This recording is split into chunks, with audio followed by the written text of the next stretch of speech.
Every one, welcome back to students guider. ഇന്ന് നമ്മൾ പുതിയൊരു അധ്യായത്തിലേക്ക് പ്രവേശിക്കുകയാണ്. അധ്യായം 11, സമൂഹശാസ്ത്രം എന്തിന്.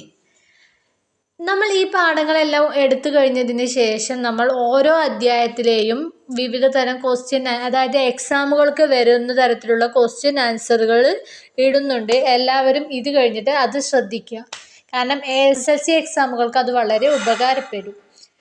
ആദ്യം തന്നെ നമ്മൾ MT വാസുദേവൻ നായരുടെ 4 കുറച്ചു വരികളാണ് ഇവിടെ പരിചയപ്പെടുന്നത്. കേരളത്തിലെ ചില സമുദായങ്ങളിൽ നിലനിന്നിരുന്ന കൂട്ടുകുടുംബ സമ്പ്രദായത്തിന്റെ മാറ്റങ്ങൾ ഒരു കുട്ടിയുടെ കാഴ്ചപ്പാടിലൂടെ 4 അവതരിപ്പിക്കുന്നു. അതേപോലെ തന്നെ നായർ മേധാവിത്വത്തിന്റെ പതനത്തെക്കുറിച്ച് സാമൂഹിക ശാസ്ത്രജ്ഞനായ റോബിൻ ജെഫ്രിയുടെ ചില കണ്ടെത്തലുകളും ഇവിടെ കൊടുത്തിട്ടുണ്ട്. MTയും ജെഫ്രിയും പ്രതിപാദിക്കുന്ന വിഷയം ഒന്നാണെങ്കിലും അവരുടെ നിരീക്ഷണങ്ങൾ വ്യത്യസ്തമാണ്. MTയുടെ വ്യക്തിപരമായ അനുഭവവും ഭാവനയുമാണ് 4 നിഗമനത്തിന്റെ അടിസ്ഥാനം. എന്നാൽ ശാസ്ത്രീയ രീതികളിലൂടെ ശേഖരിച്ച വിവരങ്ങൾ വിശകലനം ചെയ്താണ് ജെഫ്രി തന്റെ നിഗമനങ്ങളിൽ എത്തിച്ചേർന്നത്. ഇരുവരും സ്വീകരിച്ച രീതികളിലെ വ്യത്യാസം പരിശോധിക്കാം. 4 പ്രധാനമായും 3 കാര്യങ്ങളാണ് ഉൾക്കൊള്ളിച്ചിട്ടുള്ളത്. 1. നോവൽ എന്ന സാഹിത്യരൂപം. 2. ഭാവനാത്മകം. 3. വൈകാരിക പ്രതികരണം.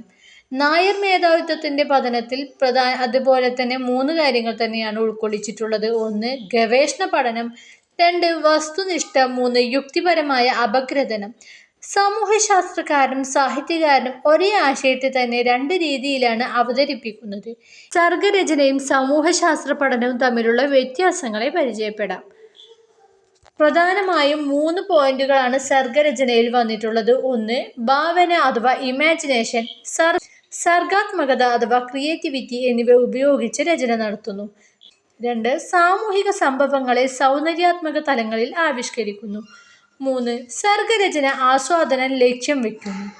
ഈ സാമൂഹ്യശാസ്ത്ര പഠനത്തിലും പ്രധാനമായും 3 പോയിന്റുകളാണ് വന്നിട്ടുള്ളത്. 1. സാമൂഹിക പ്രതിഭാസങ്ങൾ, വിഷയങ്ങൾ ശാസ്ത്രീയമായി വിശകലനം ചെയ്യുന്നു. 2. സാമൂഹിക അവസ്ഥകളെ കാര്യകാരണ ബന്ധത്തിന്റെ അടിസ്ഥാനത്തിൽ അപഗ്രഥിക്കുന്നു. 3. സമൂഹത്തെ വസ്തുനിഷ്ഠമായി അപഗ്രഥിക്കുന്നു. ഇനി അടുത്ത നമ്മൾ പഠിക്കാൻ പോകുന്ന ടോപ്പിക്കാണ് സാമൂഹ്യശാസ്ത്രങ്ങളുടെ ലോകം. ചരിത്രം, ഭൂമിശാസ്ത്രം, സാമ്പത്തിക ശാസ്ത്രം, രാഷ്ട്രതന്ത്രശാസ്ത്രം, നരവംശശാസ്ത്രം, മനഃശാസ്ത്രം മുതലായ വിവിധ സാമൂഹ്യശാസ്ത്ര ശാഖകളാണ്. ഇനി നമ്മൾ പറയുന്ന പട്ടിക വിശകലനം ചെയ്ത് ബന്ധപ്പെട്ട് സാമൂഹ്യശാസ്ത്ര ശാഖയുടെ പേര് കണ്ടെത്താൻ ശ്രമിക്കാം. സാമ്പത്തിക വ്യവഹാരത്തെക്കുറിച്ചുള്ള പഠനമാണ് സാമ്പത്തിക ശാസ്ത്രം. കഴിഞ്ഞ കാലത്തെക്കുറിച്ചും സംസ്കാരത്തെക്കുറിച്ചുമുള്ള അന്വേഷണമാണ് ചരിത്രം. രാഷ്ട്രത്തെക്കുറിച്ചും അവകാശങ്ങളെക്കുറിച്ചുമുള്ള പഠനമാണ് രാഷ്ട്രതന്ത്രശാസ്ത്രം. മനുഷ്യ ഉത്ഭവത്തെക്കുറിച്ചും വംശീയ പരിണാമത്തെക്കുറിച്ചുമുള്ള പഠനമാണ് നരവംശശാസ്ത്രം. മനുഷ്യ മനസ്സിനെക്കുറിച്ചും മാനസികാവസ്ഥകളെക്കുറിച്ചുമുള്ള പഠനമാണ് മനഃശാസ്ത്രം. നമ്മൾ ഇപ്പോൾ തിരിച്ചറിഞ്ഞ ഓരോ വിജ്ഞാന ശാഖയും സമൂഹത്തിലെ ഏതെങ്കിലും പ്രത്യേക മേഖലയാണ് പഠന വിധേയമാക്കുന്നത്. എന്നാൽ ഇവയിൽ നിന്ന് വ്യത്യസ്തമായി മനുഷ്യനും സാമൂഹിക ചുറ്റുപാടും തമ്മിലുള്ള ബന്ധം സമഗ്രമായി പഠന വിധേയമാക്കുന്ന വിഷയമേഖലയാണ് സമൂഹശാസ്ത്രം. സമൂഹശാസ്ത്രം എന്നാൽ മനുഷ്യനും സാമൂഹിക ചുറ്റുപാടും തമ്മിലുള്ള ബന്ധം സമഗ്രമായി പഠന വിധേയമാക്കുന്ന വിഷയമേഖലയാണ് സമൂഹശാസ്ത്രം. ആദ്യകാല സമൂഹശാസ്ത്ര ചിന്തകരെ പരിചയപ്പെടാം. നാം ഫ്രഞ്ച് വിപ്ലവത്തെക്കുറിച്ച് ആദ്യം പഠിച്ചിട്ടുണ്ട്. വിപ്ലവാനന്തരം ഫ്രാൻസിലുണ്ടായ സാമൂഹിക പ്രശ്നങ്ങളാണ് സമൂഹശാസ്ത്രത്തിന്റെ ഉത്ഭവത്തിലേക്ക് നയിച്ചത്. 19-ാം നൂറ്റാണ്ട് ചരിത്രത്തിൽ അറിയപ്പെടുന്നത് തന്നെ വിപ്ലവയുഗം എന്ന പേരിലാണ്. സമൂഹശാസ്ത്രത്തിന്റെ ആവിർഭാവത്തിന് വഴിയൊരുക്കിയത് 3 വിപ്ലവങ്ങളാണ്. ഏതൊക്കെയായിരിക്കും ആ 3 വിപ്ലവങ്ങൾ?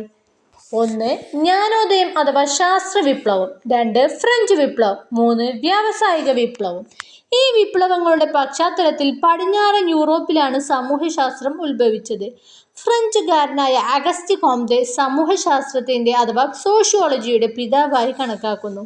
ചാൾസ് ഡാർവിന്റെ പരിണാമ സിദ്ധാന്ത തത്വങ്ങൾ സമൂഹ പഠനത്തിന് പ്രയോജനപ്പെടുത്തിയ ചിന്തകനാണ് ഹെർബർട്ട് സ്പെൻസർ. ജീവശാസ്ത്രപരമായ പരിണാമം പോലെ തന്നെ മനുഷ്യ സമൂഹവും വ്യത്യസ്ത ഘട്ടങ്ങളിലൂടെ പരിണമിച്ചാണ് ഇന്നത്തെ അവസ്ഥയിലെത്തിച്ചേർന്നതെന്ന് അദ്ദേഹം വ്യക്തമാക്കി. കാൾ മാർക്സ്, എമിൽ ദുർക്കിം, മാക്സ് വെബർ മുതലായ നിരവധി ചിന്തകർ സമൂഹശാസ്ത്രത്തിന്റെ വികാസത്തിന് പ്രധാന സംഭാവനകൾ നൽകിയവരാണ്. ഇനി സമൂഹശാസ്ത്രം ഇന്ത്യയിൽ എന്ന ടോപ്പിക്കിൽ എന്താണ് പറയുന്നതെന്ന് നോക്കാം. ഇന്ത്യയിൽ 20-ാം നൂറ്റാണ്ടിന്റെ തുടക്കത്തിൽ തന്നെ സാമൂഹ്യശാസ്ത്ര പഠനം ആരംഭിച്ചു. ബോംബെ സർവകലാശാലയിലാണ് ആദ്യത്തെ സമൂഹശാസ്ത്ര പഠന വകുപ്പ് ആരംഭിച്ചത്. ബോംബെ സർവകലാശാല. GS ഗുര്യേ, AR Desai, SS Dubey, ML Srinivas, DP Mukherjee തുടങ്ങിയവർ ഇന്ത്യയിലെ സമൂഹശാസ്ത്ര പഠനത്തിന് പ്രധാന സംഭാവനകൾ നൽകിയവരാണ്. ഇനി നമുക്ക് സമൂഹശാസ്ത്രം എന്താണെന്ന് നോക്കാം. മനുഷ്യ ജീവിതത്തിന്റെ സാമൂഹിക വശങ്ങളെക്കുറിച്ച് നടത്തുന്ന ശാസ്ത്രീയ പഠനമാണ് സമൂഹശാസ്ത്രം. ഇതിൽ നിന്ന് നമുക്ക് എന്തെല്ലാമാണ് മനസ്സിലാക്കാൻ കഴിയുന്നത്? സമൂഹശാസ്ത്രം മനുഷ്യ ജീവിതത്തെക്കുറിച്ച് പഠിക്കുന്നു. അടുത്തത് പോയിന്റാണ്, സമൂഹശാസ്ത്രം സാമൂഹിക ചുറ്റുപാടുകളെക്കുറിച്ച് നമ്മെ അറിവ് നൽകുന്നു. മനുഷ്യനും അവന്റെ ചുറ്റുപാടും തമ്മിലുള്ള പരസ്പര ബന്ധങ്ങളെക്കുറിച്ചുള്ള ശാസ്ത്രീയ പഠനമാണ് സമൂഹശാസ്ത്രം. അതുകൊണ്ടാണ് സമൂഹത്തെക്കുറിച്ചുള്ള സമഗ്രമായ പഠനമായി സമൂഹശാസ്ത്രത്തെ കണക്കാക്കുന്നത്. ഇനി സമൂഹശാസ്ത്ര പഠനം എന്തിനു വേണ്ടിയാണെന്ന് പഠിക്കാം. പ്രധാനമായും 7 പോയിന്റുകളാണ് പറഞ്ഞിട്ടുള്ളത്. 1. സമൂഹത്തെക്കുറിച്ചുള്ള ശരിയായ ധാരണ രൂപീകരിക്കാൻ സഹായിക്കുന്നു. 2. സ്വന്തം സമൂഹത്തെയും മറ്റുള്ളവരുടെ സമൂഹത്തെയും വസ്തുനിഷ്ഠമായി അറിയാൻ സഹായിക്കുന്നു. 3. വ്യക്തിയും സാമൂഹിക സ്ഥാപനങ്ങളും തമ്മിലുള്ള ബന്ധം തിരിച്ചറിയാൻ സഹായിക്കുന്നു. 4. സാമൂഹിക പ്രശ്നങ്ങളെക്കുറിച്ച് സൂക്ഷ്മമായി പഠിക്കുന്നു. 5. സാമൂഹിക പ്രശ്നങ്ങൾക്ക് പരിഹാരങ്ങൾ കണ്ടെത്താൻ സഹായിക്കുന്നു. 6. സാമൂഹികാസൂത്രണത്തിനും വികസനത്തിനും പ്രയോജനപ്പെടുന്നു. 7. പിന്നാക്ക വിഭാഗങ്ങൾ, ചൂഷിതർ, വിവേചനത്തിനും പീഡനത്തിനും വിധേയരാകുന്നവർ എന്നിവരെക്കുറിച്ചുള്ള പഠനങ്ങൾ സാമൂഹിക ക്ഷേമ പ്രവർത്തനങ്ങൾക്ക് മാർഗദർശനമായിത്തീരുന്നു. ഇനി നമുക്ക് സമൂഹശാസ്ത്രത്തിലെ പഠന മേഖലകൾ ഏതെല്ലാമാണെന്ന് നോക്കാം. സമൂഹശാസ്ത്രത്തിന്റെ വ്യാപ്തി വളരെയധികം വിപുലമാണ്.